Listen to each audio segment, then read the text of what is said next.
welcome back to my channel. Today we have a remarkable opportunity. We are here with a world-renowned, yes, world-renowned antique Japanese doll expert, and he is here with another world-renowned antique Japanese doll expert, and they are going to do something remarkable that we are going to capture all on film and show to you today. Hello, I am Rachel Hoffman, and I am here at the Denver Museum of Miniatures, Dolls, and Toys, and today we are talking about the world of the Japanese friendship dolls, and we are going to be focusing on their care and preservation. We are here with a very, very dear friend of mine who I am so excited to have here in Colorado, and his name is Alan Pate. You know him from my channel. Yes, Alan, it is so good. It's so good to be back in action with you. I love it. We're back in action. Exactly. So Alan is, oh my gosh, he is so many things, but your passion, besides other things that you do in life, are the Japanese dolls. This is it. I've gone deep. Yes. Why Japanese dolls? Oh my God, that is a whole video in and of itself. And for the short, because we got a big focus today on our friendship doll, is that in Japanese culture, the dolls serve so many more functions than we were used to. And so it is like the onion, layer upon layer upon layer upon layer. I've been doing this since '93, and I haven't gotten to the bottom. I haven't gotten to the core. I keep finding more excitement, more things to come. You just came back from a tour of Japan with all of your wonderful people a couple months ago, and it was amazing. Always. Focusing on dolls. It can't be amazing. Exactly. So we're here because of this doll right here. Exactly. She is so special. She is so special. So for our wonderful friends that might be new to the world of antique dolls, can you share with us what are the Japanese friendship dolls? Certainly. And why this one is important? Okay. I'll do it briefly because I wrote a 560-page book, so obviously I could talk a long time. But in 1927, to sort of ameliorate downward sliding relationships between Japan and the United States, America first sent over 12,760 blue-eyed dolls, little tiny, store-bought dolls as a gesture of friendship and goodwill. Well, the Japanese receiving this said, oh my goodness, we need to do something to reciprocate. But instead of matching doll for doll, they crafted 58 child-sized dolls as a return gesture of friendship and goodwill to the children of the United States. And they sent these dolls over with great fanfare. They toured all across the United States and then were ultimately placed in cultural institutions, libraries, museums, various places across the United States as a way to continue this message of friendship and goodwill. We're rapidly approaching the 100-year anniversary of this event. So finding these dolls, lovingly caring for them, also bringing their importance back to the public eye is super important. So that's kind of what we're doing today, and there we go. And so that is what is happening, and we are so excited to have the opportunity to film this with you and Aoki-san, who is a self-proclaimed uncle caretaker of these dolls. This is his passion project. He does this on his own personally to come and make sure that these dolls are okay. And anybody that would fly all the way across the world to make sure a doll is okay is okay with us. Exactly. Because that's the kind of people we are, right? Exactly. We just want these dolls to be okay. So someone's got to do it. And someone's got to do it. Yep. You educate, he takes care of them. You also take care of them. But what is going to happen today? Okay. So one of the reasons this particular doll is very special is even though 58 were made, only 7 were done of this particular body type and structure. So it's very difficult to, rarely you can't walk into a museum saying, so just take off all those clothes so I can see what's going on underneath the hood. Today, that's exactly what we're going to do. Aoki-san is going to take off all the kimono so that he can inspect the body, see condition issues, and then lovingly redress her and make her that she's just so. And we'll see later when we take clothes off, structurally, she's completely different from all the other dolls. And so this is going to be exciting because I can't just walk into the Smithsonian and say, yo, I'm going to take Miss Japan's clothes off. They don't like that kind of thing. But today we're going to be seeing Aoki-san undress her because the kimono this is not a simple thing. It's a complex thing. You have to have skill sets in order to undress and redress. And thankfully Aoki-san is here and he has done this, oh my goodness, how many times? Because every doll that goes back to Japan, he's the one that redresses. He comes to the United States and does this kind of thing, as Rachel was saying, all on his own dime, on his own time, on his own yen. And so this is gonna be very, very exciting. You could tell I'm kind of energized because I photographed her for my book back in 2012, 2011, but I was not able to do what we're about to do today. So it's going to be a good time. Oh, it's going to be so fun. And I am just so grateful that this doll is here at the Denver Museum of Miniatures, Dolls, and Toys because that affords us the opportunity to film this. Bingo. Have we ever filmed No. something like this? No, it's never been, I mean, I've done my own private filming when he's done this several times, but I've never posted the whole thing. So this is fresh and new, particularly seeing a different type of structure. So I think even those people who are really familiar with the world of friendship dolls are going to say, oh, okay, this is different. So. All right, let's get started. Cool.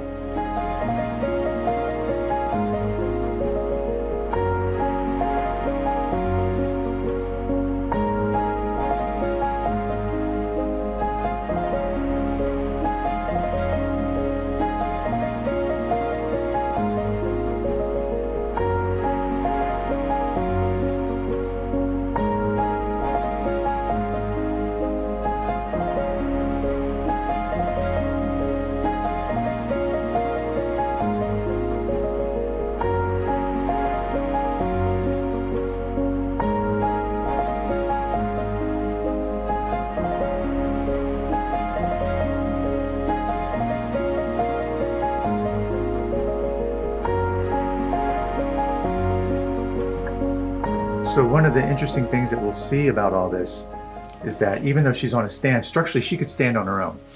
She's constructed of wood with joints. She's known as a triple jointed doll. Mitsuore will see that structure, but literally you could take her off the stand, put her down, and she could stand on her. I wouldn't advise it, but it could happen. So the stands themselves were created specifically for the friendship dolls, but earlier, I mean, we're looking on 100 years, so a lot of it deteriorated. So this is actually a replacement stand that was sent for her. As far as condition goes, Alan, how is she? Well, part of the, I hate starting with problems, but we're gonna have to start with the problem. These dolls are all wood, whereas the other ones are a wood composite, softer body construction. These are all wood carved and then covered in this wonderful material called gofun, which we'll talk about. It's a crushed oyster shell and animal glue. And people, even casually looking, will see that her face is very, very white, whereas traditionally they are more pigmented and a little bit more verisimilitude with skin.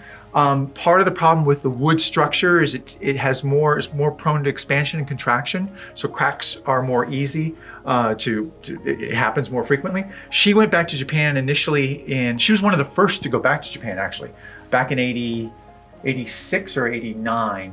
And then she went back again in 96. So she's gone back and had conservation twice, and yet she still has a little what's called a hibi underneath her proper right eye that you'll see when you zoom in. He will not be addressing that crack today much because that's kind of a serious procedure with this all wood kind of construction. But she's beautiful. Kimono has very little fading, which we'll see, which is fantastic. And so overall, she gets, what are you gonna do? She's an 8 on 10 in terms of condition. Go with that. That's pretty darn good. It is pretty darn good.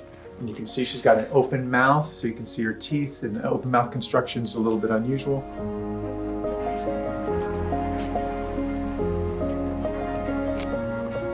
And then as you finish up, zoom in on her proper right hand, because this is another hallmark of those 7 dolls, that they have their hand in a closed loop so that it can accommodate a fan. That is a very specific hallmark of those 7 dolls that were actually made in Kyoto. And we actually have the fan here. Excuse me. Have her fan here, so the fan can be inserted in the hand that way. Alan, how many dolls are documented of the? Well, we've documented all. Well, we still have, out of the 58, we have 11 missing. So that's the big treasure hunt. And I encourage any of you who go, oh, well, I happen to have a 33-inch doll in my case. Maybe that's it. Please let us know, because you never know. One a couple of years ago was found sitting on a piano in I think it was somewhere in New England, just sitting on a piano. They didn't know. We got her back. One showed up in Malaysia. So they you never know where they're going to be. So yeah, the hunt continues. But all the ones that's pretty darn good. It is. All the ones that have been documented, we've gone and visited. So he's going to begin now just to slowly, meticulously take off the accessories and begin the deconstruction, if you will, of the kimono. And so each doll was given a specially made kimono. And on the kimono, we'll focus in on that a little bit later, is a crest that specifically identifies that doll. And when they were first sent over in the 20s, no one knew that. They didn't recognize that there was actually a coded identification system. And as a consequence, many of the identities got confused early on. So for example, when this doll first arrived in Denver, She wasn't known as Miss Yokohama, which she actually is, but she was known as Miss Niigata, which is another prefecture in Japan, because her base said that that's what she was. But it wasn't until later that people started looking at the kimono and structures and things like that, that these identities began to be sorted out. And that's been part of the fun, is I like to call it disentangling the interlaced ambiguities of these doll identities. That's a mouthful, but it's true. Who are they? Where were they? But this doll has been appropriately identified as the original Miss Yokohama since the 1980s. And that was a period when the interest in the friendship dolls began to rebound after, of course, the long hiatus because of the unfortunate war. So, for example, the obi is about 71 inches long. So you can imagine it gets tied, it gets wrapped around and around and around. So 71 inches of fabric. So it's wow. It's a lot of material to work with. And so the obi itself, which is still used today as a securing belt for traditional kimono, is actually, there's an entire skill set about that alone. And that's why it takes someone like Aoki-san or someone who's really versed in the art of the kimono, in the art of obi tying to do this. I can't. I've tried, I've filmed him, I've gone back, it's like, oh, I can do that. No, I can't. It's really, really complex to get everything to line up right and then to do the knot of the musubi in the back. And so as he begins to unwind this thing, you'll begin to get a sense of its length because it goes around and around the body. And also it's, right, so the obi is done out of a silk brocade, so you can't just yank, and I mean, you have to be careful with it. I mean, these are all 100-plus-year-old, or about 100-year-old fabrics now. But look at the condition. I mean, it's wow. Really, really quite wonderful when you think about it. And did we say already when the last time this happened? I think when she went back to Japan in the 90s, but I'm not sure if she was redressed. So this could be the first time since the 80s, maybe. I'm not sure. I'd have to double check on when the last time it was done. But this is the first time Aoki-san is seeing her in this kind of context. He saw her in Japan when she visited, but he never could get his hands on her. But if you want to zoom in on an interesting detail before he gets too far, I'm going to spread the fabric. If you want to come over here and look, it's very subtle, but if you want to zoom in on that particular mark right there, and you can understand why people didn't understand the importance, because that's fairly subliminal. That is actually the mark for the city of Osaka. So that tells you it's this doll's kimono. And then when you look even more in detail, this may be hard, her fan has the exact same crest, indicating that it's the city of Osaka. Other dolls would have crests identifying them based on their prefecture. But again, this fan, because of her hand construction, is a little bit special to just the 7 dolls that were made in Kyoto by the atelier of Maruhei Okiheizo. Very, very important doll maker, but a very different tradition. When we get to the body, you'll see just how spectacularly different it is.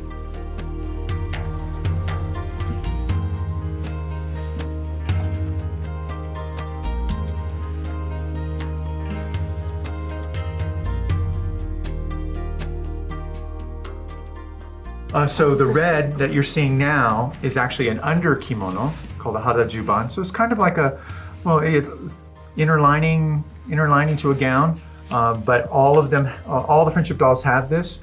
The ones that were made in Tokyo have a different patterning, and you'll see here she actually has 2 layers. And then also sort of a trouser format. Look at the vibrancy of the red. But now we're already beginning to see the bodies a little bit different. All of the dolls were equipped with a voice box. So it's a bamboo and paper bellow. Some still work, but we'll see. It may be just the angle, but we'll see if we can get her to speak to us from across time.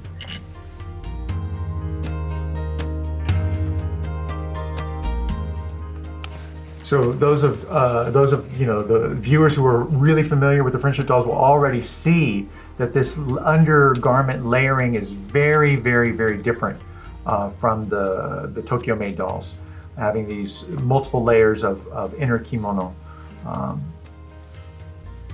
There are more for her befitting her status as representing the city of Osaka.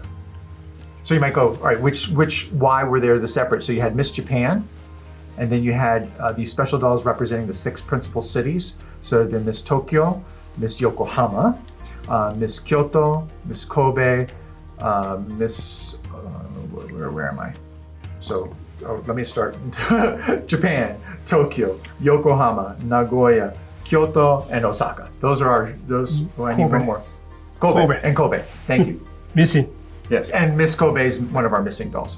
So, all right, and zooming in here, this is it. So this is a very, very different body structure. Oh, he's being keeping her private, keeping a little dignity to our gal. But you'll see it's wood jointed. So there's a hip joint, knee joint, and ankle joint, and that are our 3 joints. So it makes it what's called a mitsuore, which is a style of doll that actually evolved in the late 1700s. So structurally, it was a style that evolved in Kyoto. So she is tapping into a very long-lived doll tradition that goes back to the mitsuore of this style was, the 1780. That right in through there is when that style of mitsuore began. And so she partakes of a very, very long and beautiful tradition in doll making. Of course, incredible scale. She's 33 inches tall, 83 centimeters, 32. That is a big girl, very, very big girl. Also, I'm just going to go with it. Traditionally, tabi socks, which are the socks that he's working with right now, were not put on these styles of dolls, but with the friendship dolls, they created tabi socks, and that became a thing very much after that. So prior to 1927, it's very rare, almost singularly no, to find tabi socks for dolls. And so when they decided to do this, they had to figure out, well, we got to have someone to start making these specifically for the dolls. And now it's a very part of the tradition. So the friendship dolls became sort of a watershed moment within Japanese doll making, because the success and the fame of the friendship doll. Oh, there she goes. She spoke. Can you do it again? More easy though.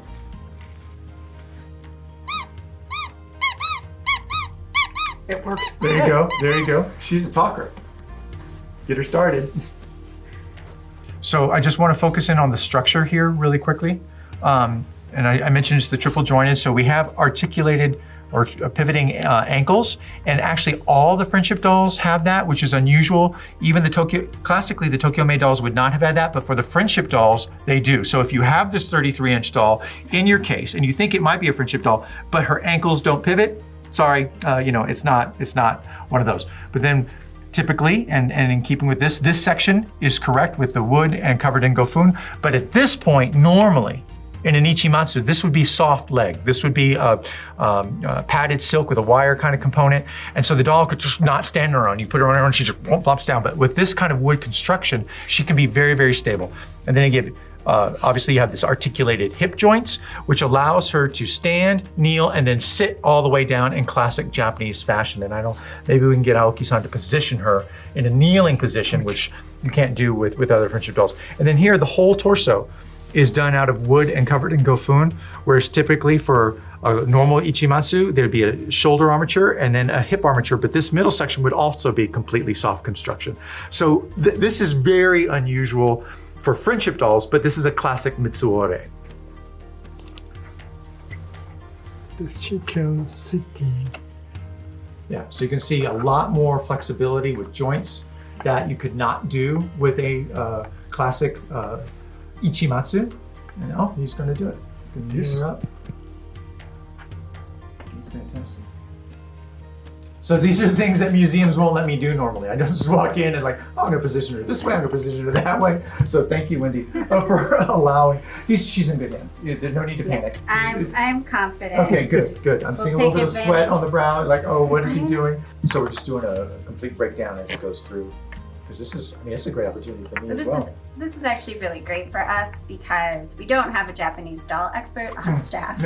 Oh, come on. And we just moved, and so she was actually moved twice. Okay. So she was moved from our old location, and then she visited the Denver Public Library and their archives for a longer time because 2020. And then we moved her here. So putting an object through two moves. Exactly. It's always nice to have someone who really knows what's up. There you go. And so what he'll do is you'll see he's got sort of a diary. Yeah. So this book was published by Michiko Takaoka in Japan, and it was a diary of her journeys visiting all the friendship dolls. But it was very much like she didn't undress, she didn't redress.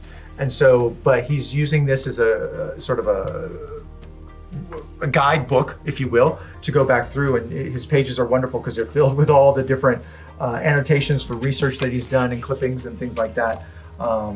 And so having someone who can, so in things that had not been happening, he's going through and documenting the exact condition. So for example, there's a small crack there or a small crack there. Mm-hmm. He's making notes of that so that there is a long record of the doll's condition, because they're 100 years old now, but we hope they'll be here for 200. We hope they'll be here for 300. And so keeping track of condition, doing mitigation when needed. She doesn't need it, but it's important. And this is an amazing service that he's rendering for all of the friendship dolls by doing this one by one by one by one. So when you see him taking notes and zooming in on things, that's for his record keeping on her exact condition. The first time that he's really noticing that the Kyoto system of articulation for the feet is different. I didn't know this either. Is different than the articulation system for the Tokyo and Kyoto have completely different articulation systems, and so he's seeing this for the first time, zooming in on that joint. It's a different pivot joint that they used. He comes more from the Tokyo tradition, so it's a little bit separate. So for him, this is also kind of a discovery piece that way into how these specific dolls were done by the atelier in Kyoto. And he's very excited. It's a very different system. These doll makers and their secrets. Exactly. Well, and actually what's really interesting is Kyoto is very proud of their doll making tradition. And even though they've been making dolls in Tokyo for a very long time, the Kyoto people see them as sort of arrivis, kind of new, you haven't been around long enough to have any cred. And so there's a little bit of a rivalry between Kyoto makers and Tokyo. Kyoto dolls, 6 body, and 2 is missing. The Miss Japan, the Smithsonian, the anotherです。あとは? So, Nagoya? Nagoya. He's going through and listing the out of the 7 dolls, where are they? Which ones do we have? And there's some fun mystery coming up, and actually that's a Facebook post that I'm doing. There's a big reveal coming up on some of these dolls that people don't know about. But looking at Kyoto dolls, you have Miss Japan, who's very safely ensconced in the Smithsonian Institute. You have Miss Nagoya, who is down in Atlanta at the History Center.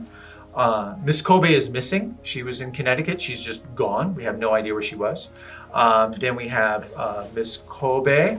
Kobe wa nai desho? Missing. Kobe's missing. Miss Kyoto is in Little Rock, Arkansas, and she'll actually be at the UFDC convention for special exhibit in the summer in Kansas City. I'm gonna go bring her up to Kansas City for a show.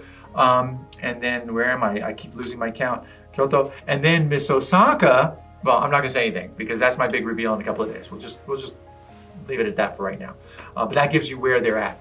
Also, if you want to zoom in on her feet a little bit, you can see that they're spread, the toes are spread wide to allow for that specific sock to fit in between the big toe and the little toe. So if you look at the sock, it's got the separation of the group of toe and the big toe, and then structurally, they accommodated that in the foot. So Alan, you can actually say, because this won't be out until way after your reveal. Oh, well, I can do that. Yes. Okay. So in theory, the doll known as Miss Osaka should have this body construction, right? But if you go to that doll now, she's got a Tokyo-made structure. You go, okay, well, there's just a mishap. But no, when you dig, you find out that the doll that was originally made as Miss Osaka never made it to America. Never made it. She is shown in Osaka, and then the next time Miss Osaka shows up for the big going away ceremony, it's a completely different doll. There was a swap. So the doll that was originally made as Miss Osaka, we have no idea what happened to her. She never made it to America. She's AWOL. Was she dropped? What happened? And suddenly there was a last minute swap with a Tokyo-made doll for Miss Osaka. So, I mean, that may sound weird and small, or like, well, that's not such a big deal, but no, it's a really big deal. It's a huge whodunit, because these are very expensive dolls. A lot of emphasis was placed on it, and then suddenly a very important doll went missing with no indication of what happened. Silence in the press over there. No one said, well, wait a minute, that's the wrong doll. No, they just went with it. So that's one of our big mysteries. So I am on that, crack knuckles. But little by little, things will be revealed. So he's revealed all of that component. So now he's going to just start closing her up, like surgery. But he's super content, super happy with the body condition. Because as I said, with this all wood construction, cracks can just be, rife. And then also, but it happened early. A fun little side note, as the dolls were traveling around, cracks began to develop back in like 1928. And so the museums would say, well, our doll has a crack. What do you do? Oh, use tape. Just put tape on it. And so you'll find dolls with vintage 1928 Scotch tape holding down a crack, because that was like what they suggested to do, because they had no idea. They didn't have the skill sets back then to care for them. So to see her in this condition is really, really quite wonderful, because we were not sure what was going to happen when we opened the hood. So he's just making sure that it all goes back, correct order, and that each gets secured.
So this is a harajuban, and I don't know if you can notice the collar is really, the eri is really quite beautiful with the embroidery.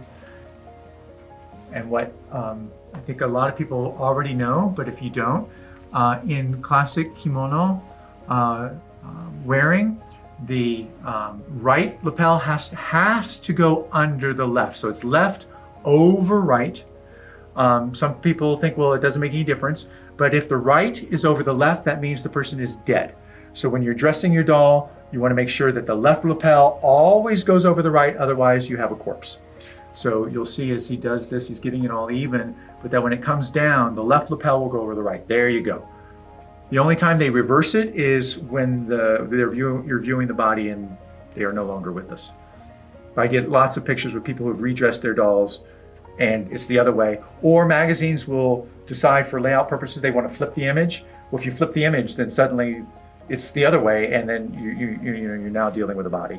So it doesn't mean much to us, but boy, it's a visceral reaction in Japan. Like,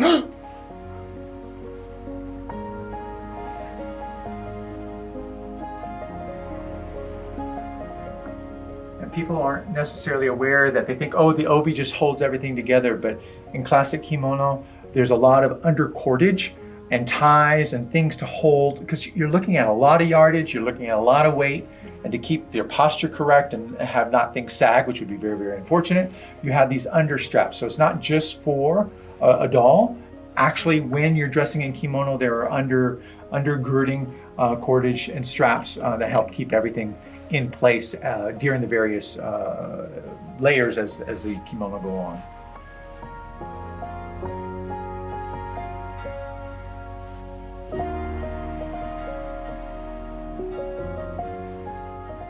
See, it has to be just so, and it takes such a practiced hand, an experienced hand, because you go, oh, you just wrap it around. It's like, no, it's got to be in this position, it's got to be just this, and I mean, we're actually looking at a master in terms of that. Aoki-san has amazing skill sets in that regard.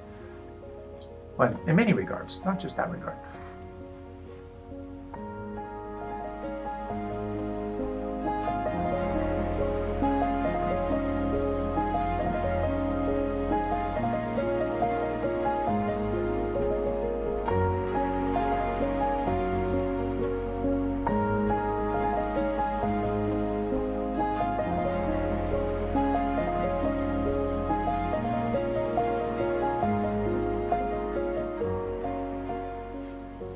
Again, getting it all lined up, making sure it's tight,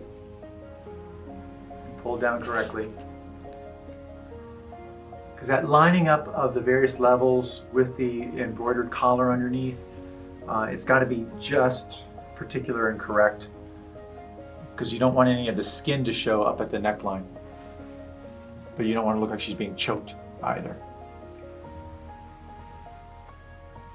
And this is where I always fail. In the few times that I've attempted.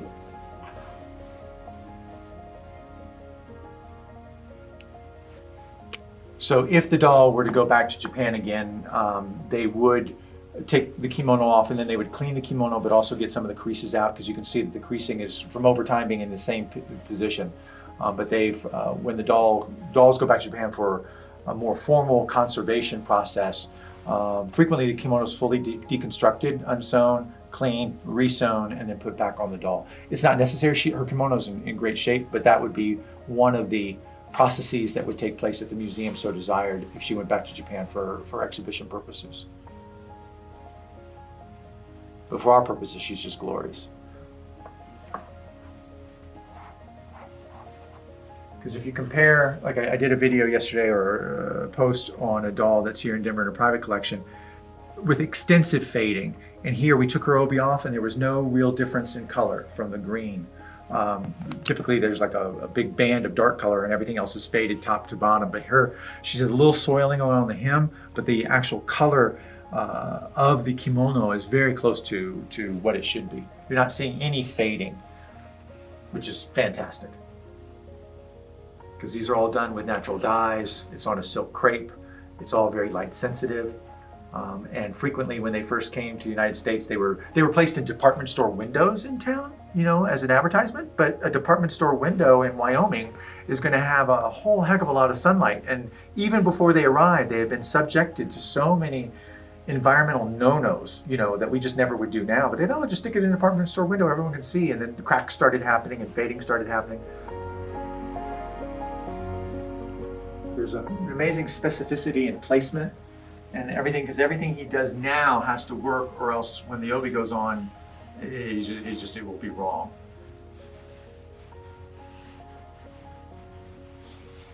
And he has far more patience than I.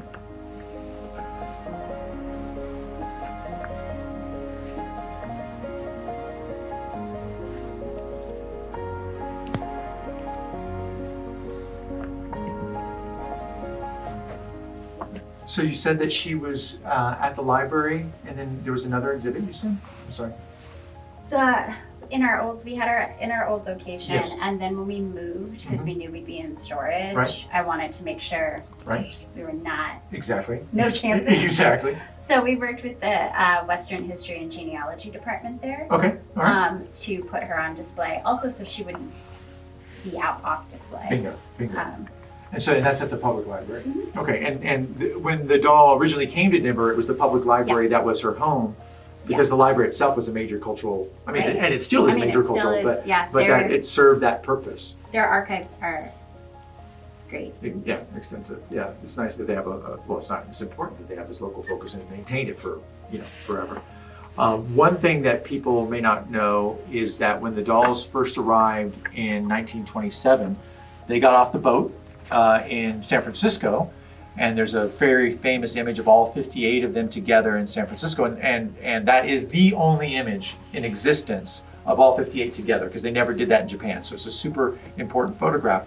But from there, 12 dolls were isolated out, and it included Miss Yokohama, and they traveled down to Los Angeles, and so we have photographs of Miss Yokohama on display down in Los Angeles and Pasadena. Then from there, they boarded a train and they came to Denver. And so there's newspaper articles about the dolls being in Denver. There's no public display of them, but they were there, small reception.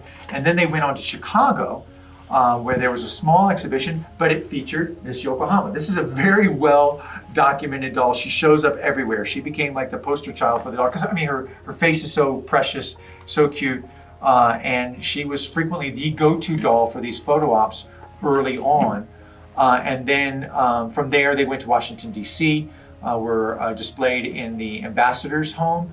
Then also on December 25th, 1927, there was a big reception for them in one of the theaters in downtown Washington, D.C. as the official welcoming. And Miss Yokohama was proudly displayed there. And then from there, New York, and then they traveled around. Originally, Miss Yokohama was supposed to go to San Francisco. So the records show Miss Yokohama going to San Francisco, but identities became confused, as we discussed. This particular doll ended up in Denver, known as Ms. Niigata, but the Yokohama, the doll that went to San Francisco, we have no record of. There's no photograph of the doll in San Francisco, which, I mean, to me, it is a sad irony, because part of the entire thing for the friendship dolls was because of the animosity between the two countries, and a lot of the hate base, if you will, was in San Francisco. And so that doll was so important, hence, according to Miss Yokohama, a position there in San Francisco, but that doll was not documented and is completely missing. We have no idea where she was. Nothing is just a sad twist of fate and irony. But here she is. If she had gone to San Francisco, this doll would probably be missing right now. So another doll took a bullet for the team.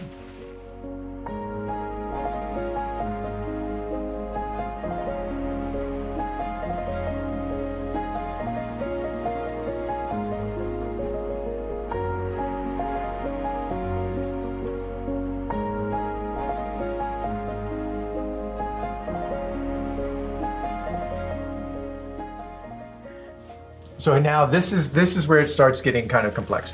It's a little bit easier with this obi because the pattern is repeated so tightly, but when you have bold patterns where you're trying to get a pattern to be in a specific space, which is what we were trying to do yesterday when we were redressing the doll, it takes a long time. This will be a somewhat easier go for a time, just because the patterns, and these are silk skeins, if you're wondering what that design is, that's a wood skein with silk wrapped around it, different colors. And so her obi is very, very distinctive. But you can still see the gold lamellé threads are still very vibrant, catching the light. And after 100, I mean, this is just amazing to me.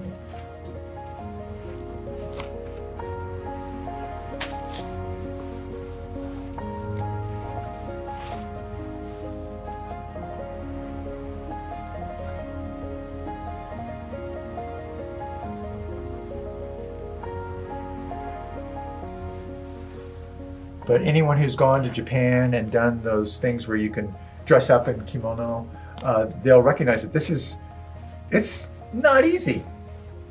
There's a lot of jerking and twisting, and so you don't want to do that too often, because it adds stress to the silk. So they'll do it once and it'll be done. You don't want to be doing this every day. Not that anyone would, but don't.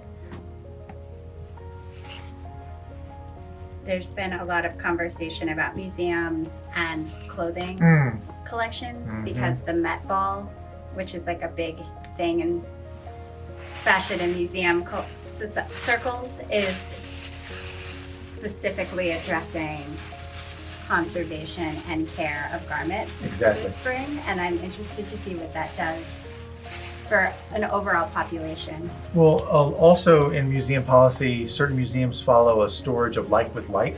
So they want to keep like objects with like objects. And so when you have mixed media, multimedia objects, like for her, we have her kimono, we have her body, but then we also have the lacquer.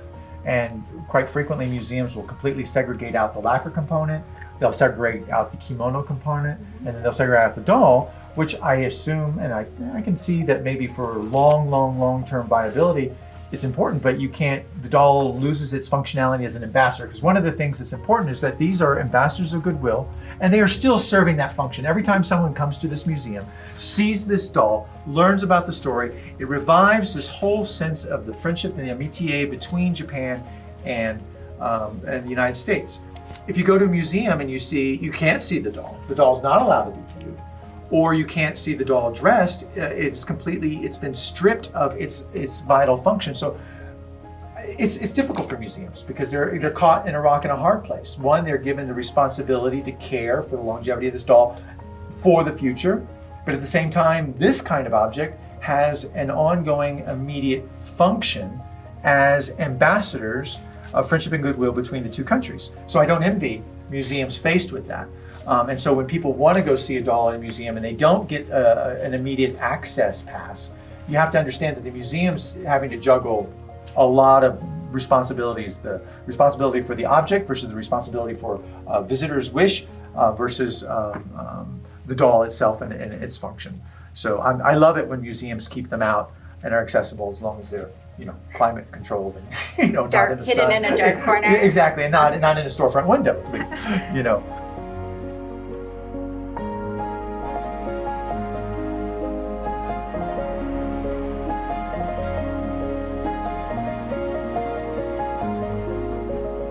We did not talk about it earlier, but her hair wig is actually human hair, which is amazing that it's lasted this long, but it has an inherent fragility.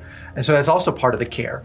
The hair wig itself is, it's almost like a toupee. It's completely formed and then glued to the top of the head.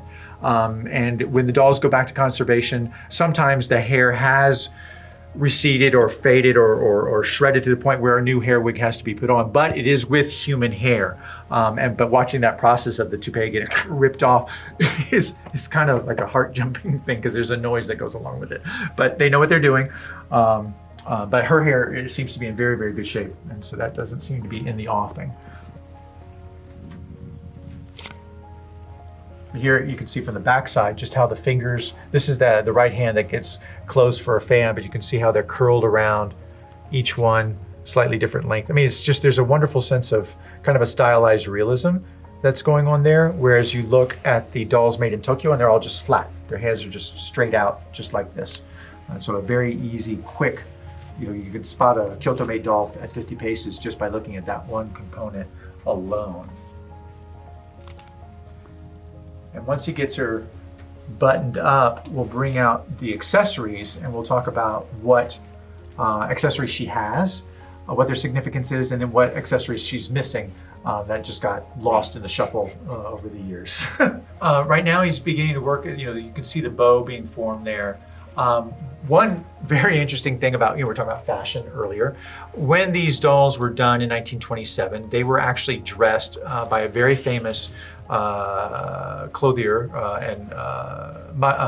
Endo Hatsuko-san, and she operated she became a gazillionaire because she accommodated Western makeup to Japanese skin tones and things like that, but she was also the dresser for the imperial family whenever there was a wedding.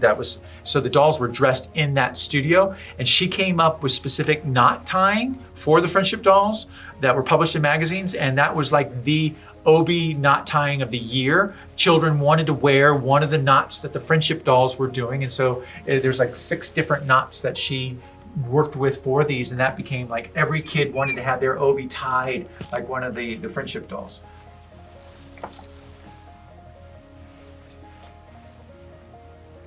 So now he's got the obi on, and now he's going to put what's called the obi-jime, which is that white silk cord in the middle, and that's just more of a decorative thing. I mean, yes, it's there, but the interior straps that you've been seeing him wrap, that's what's really holding things together.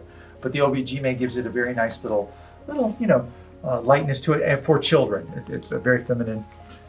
He's going right. This is now the obi-age, which is done out of a fawn spot silk crepe, and that's put at the very top of the obi so that there's no unseemly gap between the obi and the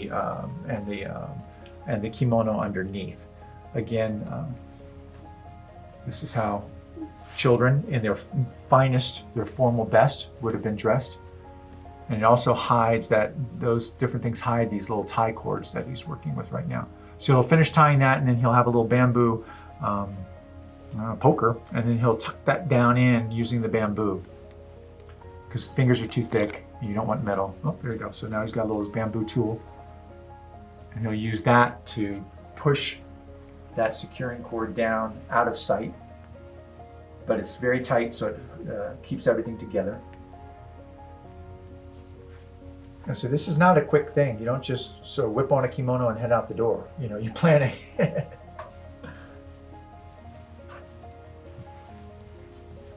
Making sure all the different layers line up.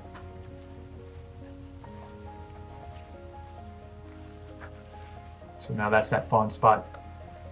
Obi age. Obi, and then age meaning above. Obi, age.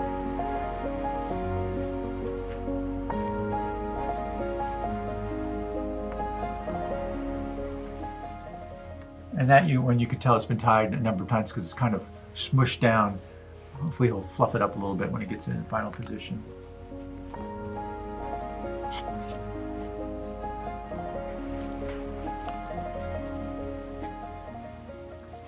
So now that's the obijime that he's tying right now.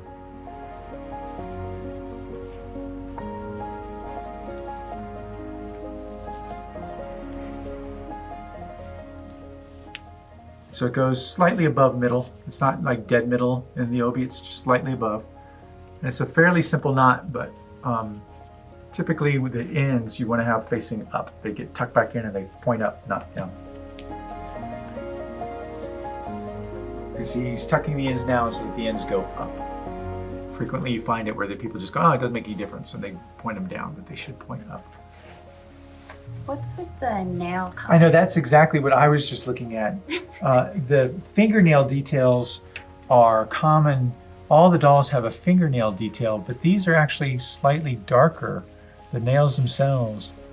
And Aoki-sama.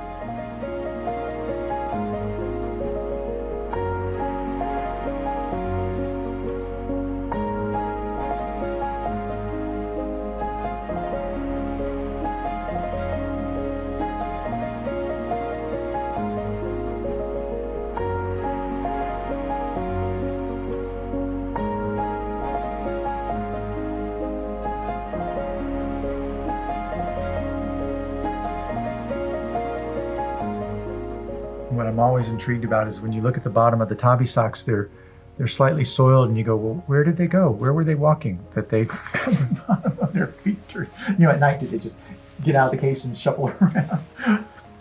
We had one little kid. I had dirty feet like me, Mom. It's okay. That's sweet. It's like, I don't know if that makes your mom or me feel better. Really? So now he's brought out a bamboo comb, and he's going to be working with the hair to... This is tsuge. Oh, tsuge. Oh. Yes. So it's boxwood, not bamboo, boxwood.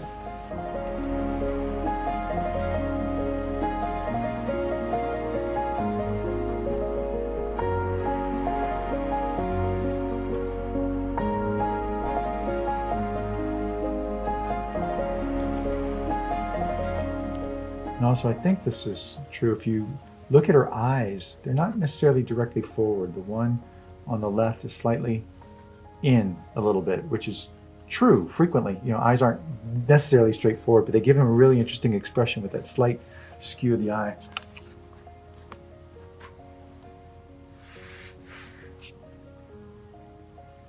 Shiroが何年も溶かしてないからもう絡まっちゃってる。白が見える。 So he's commenting that whenever he does this, he always finds a white hair. So there's this whole thing of, does the hair continue to age or what happens? But whenever he does this, he's always surprised when he finds a white hair, a couple of white hairs in the doll. Oh. I guess because they would have used... They're using real human hair, but I don't know what the biology of that would be.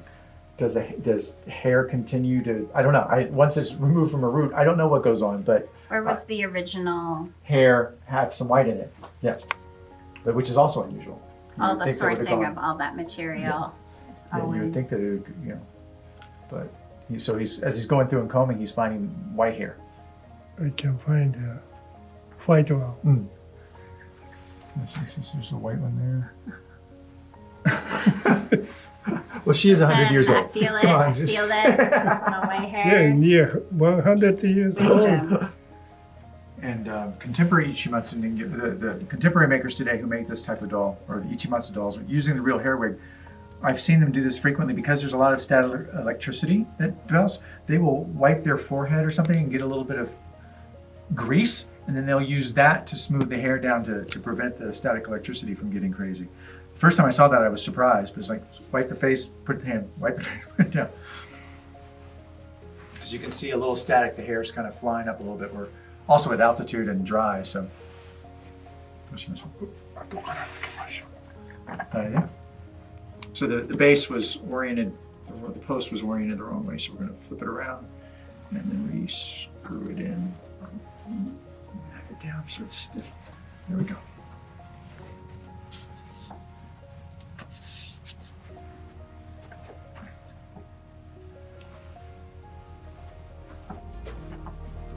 So this style base is a little, not necessarily optimal in some respects, but you have to guide, you have to feel how that post slides up underneath the layer of kimono to where it gets looped into one of those obi securing things. And it takes a little bit of it, right? Help me. This obi. Oh. Yes. It's all right. It's okay. Yes. And again, because of that joint structure, she actually could have just been put and stood on her own briefly. I mean, you wouldn't trust it long term, but structurally she can do it.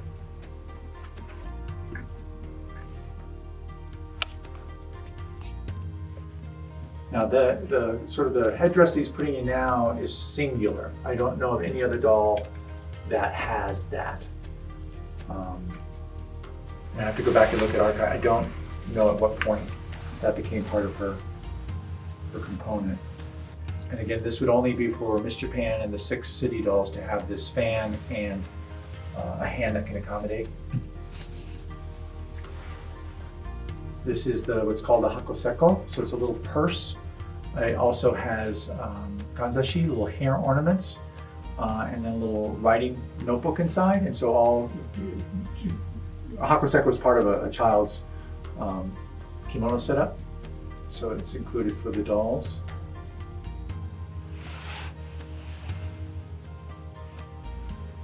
It's okay.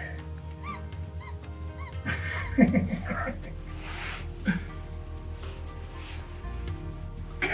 so just turn her around.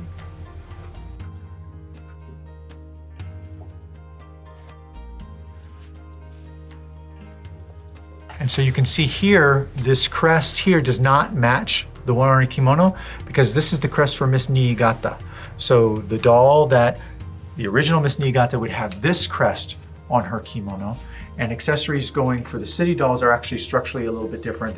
They have gold metal instead of silver metal, and just slightly different structure. I saw that there's some paper, so I don't know if there's anything tucked in it. And they all have this flecked paper interior. And so of course this is not to scale. Of course bedding could never fit. Even bedding for a doll could not have fit in this size. So we have her nagamochi.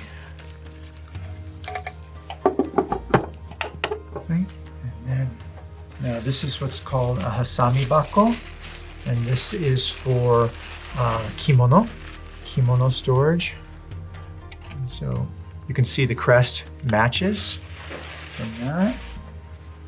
Okay, so this does not belong to her.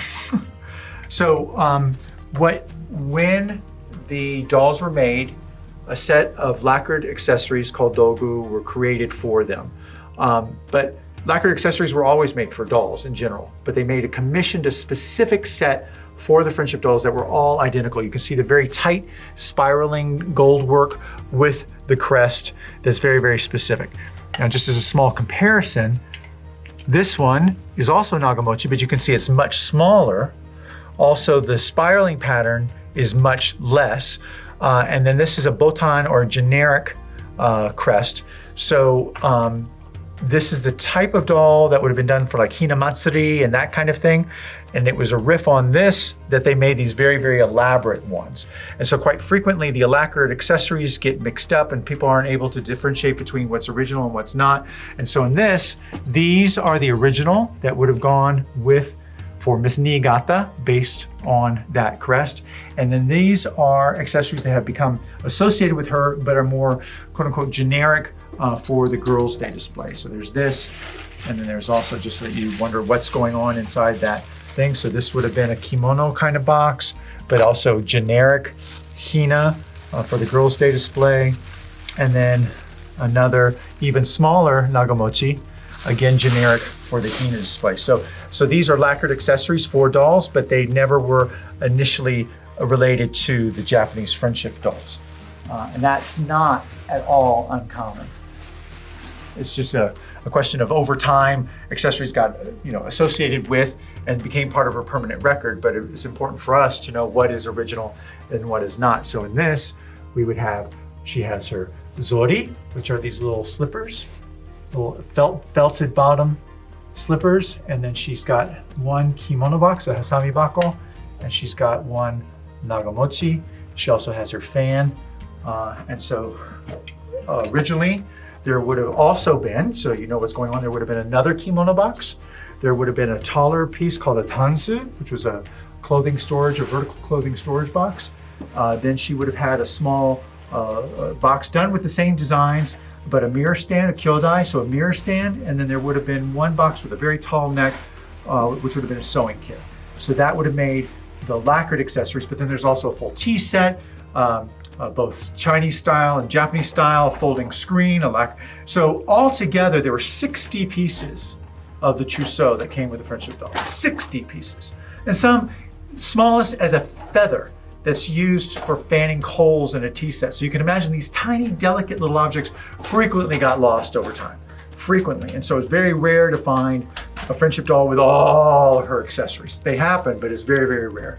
But this is her, as it is now, this is her go, and we're very pleased that anything is left. So nagamochi, one of the hasami bako, her fan, and then her beautiful self. Of course, she's the most important. Well, this was an incredibly remarkable experience, and I am so glad that we have had the opportunity to bring it to you, thanks to Wendy Page, the director of the museum here.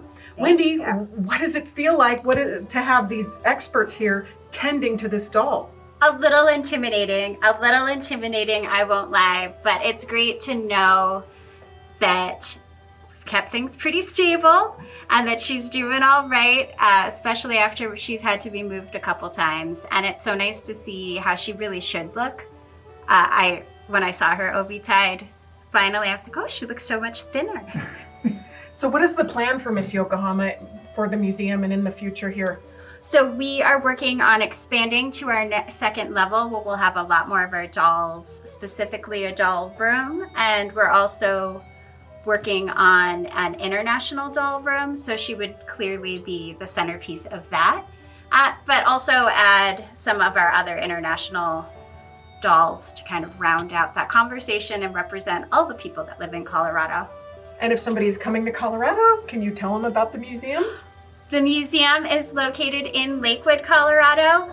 We just moved here in 2020, and we are currently open Fridays, Saturdays, and Sundays. And you can find us at www.dmmdt.org and on all of the social medias. Okay, and Alan, come in here because I want to ask you too. Thank you, Wendy, and this was just so great. So Alan, what are you going to do with the information and the photos that you have taken today? Well, this is all part of an ongoing archive build for me. I was here in 2012 or whenever, so I had that, but it's good to go back. You learn more, you see more, and you go back and you see it differently.